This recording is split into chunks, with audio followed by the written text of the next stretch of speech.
Hi സുഹൃത്തുക്കളെ, എല്ലാവർക്കും നമസ്കാരം. അങ്ങനെ തിരുവനന്തപുരത്തൊക്കെ രാവിലെ നല്ല മഴയാണ് കേട്ടോ.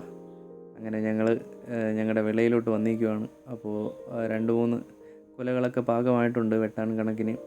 അപ്പോൾ ഞങ്ങളുടെ വിളയിൽ ആദ്യമായിട്ട് വിളഞ്ഞ കുലകളാണ്. ഞാനും ആദ്യമായിട്ടാണ് ഒരു കുല വെട്ടുന്നത്. അപ്പോൾ ഞങ്ങളെ സഹായിക്കാൻ ഞങ്ങളുടെ അച്ഛനും ഉണ്ട് കൂടെ.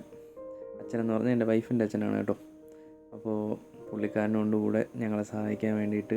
അങ്ങനെ ആദ്യമായിട്ട് കുല വെട്ടുന്നതിൻ്റെ ഒരു സന്തോഷവും ഒരു ഹാപ്പിയും ഒക്കെ ഉണ്ട്.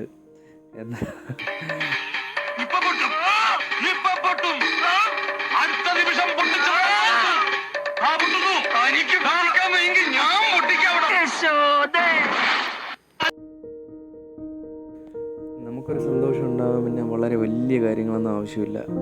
നമ്മൾ നട്ടു വളർത്തുന്ന സാധനത്തിൽ നിന്നൊരു ഫലം വരുമ്പോൾ അത് നമ്മൾ തന്നെ വെട്ടിയെടുക്കുമ്പോൾ അത് ഇതുപോലെ കൺകുളിർക്ക് കാണുമ്പോഴുള്ള സന്തോഷം